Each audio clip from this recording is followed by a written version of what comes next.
Now, it's exactly 10 years since the first gay wedding took place in England after Parliament voted to allow same-sex marriages in 2013. But more than a decade since the legislation was introduced, gay couples are still unable to be married by the Church of England.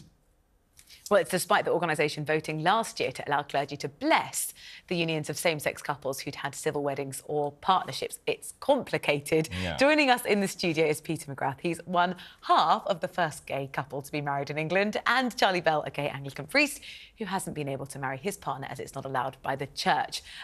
Good morning to both of you. Peter, congratulations. 10-year anniversary. Take us back to that day 10 years ago. Well, it was not unlike today, starting with lots of interviews. I was down at New Broadcasting House at 7 a.m. and talking to the venerable John Humphreys and the type. And the day continued like that, leading up to a pre-wedding reception, I suppose, because the registrar wanted people inside, given that there had been massive protests in France when they brought in their law. So he was concerned about the possibility of security problems. And then married at midnight and then back out to meet the media scrum and a more quiet, sophisticated, or at least relaxed celebration at the Strangers' Dining Room in the House of Commons the next day. How wonderful. Why was it important for you to be married as opposed to being in a civil partnership?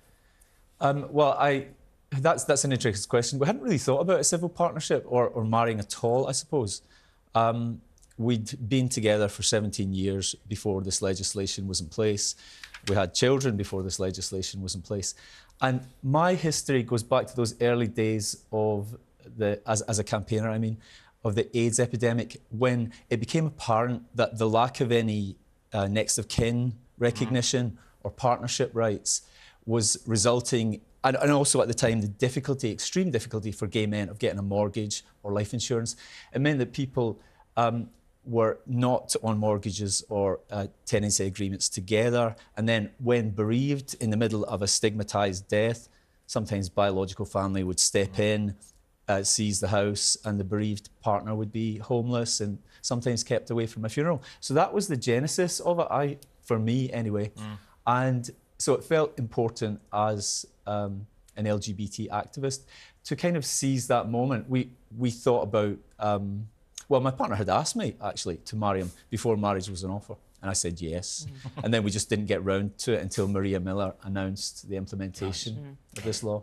Charlie, thank you for joining us. It's a very busy weekend. Yes, busiest in your year. Great, yeah. 10 years on, explain to us, you work under the umbrella of the Church of England. That's right. What are the rules? Because the Church of England has been really looking at this and sort of wrestling with the idea about saying, should we allow blessings of same-sex relationships? What's happening? Yeah, I mean, it's a mess. So it's kind of unforced error after unforced error in the Church of England on this topic. For people like me who are ordained, the rules remain really very strict, which is that we may not get married to someone of the same sex or gender, and we must remain celibate. And those remain the rules, despite the fact that Synod has said this needs to change. In terms of for people that come to us wanting to get married, Synod is the Church of England. Synod's the Church of England's governing body. Yeah, exactly. But in terms of people coming to us wanting to get married, we still cannot give them a service whereby they turn up, we bless them, and they go on their way. We certainly can't marry them. That's actually illegal according to English law. But we can't even bless them in a service all by itself at the moment. We can bless them, as part of a Sunday service, in a kind of special set of prayers that have been written. But we can't actually give them a service to remember for their friends and family to come before God and to celebrate the wedding. So can I just ask you, if you're gay and you're a Christian, how does that make you feel in terms of the fact the church is essentially turning their back on you? It's dire. It's dire because it's also not how many of us feel. So many priests, I mean, I would say the majority of Anglicans and the majority of clergy would be in favour of blessing same-sex marriages and probably, frankly, going ahead and doing them rather than just blessing them. But the church corporately and as an institution still makes us feel like second-class at best citizens. We obviously don't have the voice here of the people in the Church of England who would disagree with that. It raises questions, Charlie, about the future of the Church of England. If there is this sort of dissenting voice and this argument really that's broken out within the Church of England, does that mean it can't stay sort of united as a whole if something can't be agreed upon that is so sort of central about marriage? Yes and no. I mean, I'm not quite sure that marriage is central to the Christian faith, actually. It's not in the creeds. There's no kind of definition of marriage in the Bible, for example. So it's not as central as people make it out to be. Most of us actually want to live in a church where both of these positions can be held together with integrity. At the moment, we're struggling to do that.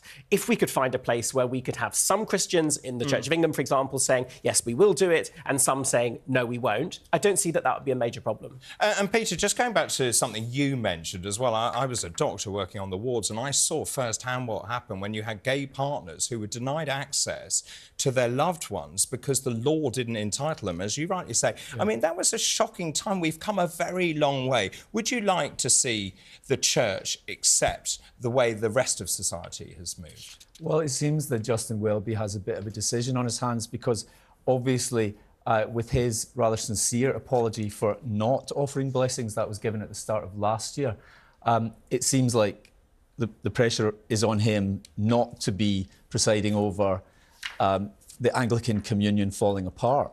So, yeah, I'd obviously like to see people who are religious having the chance to marry within the established church.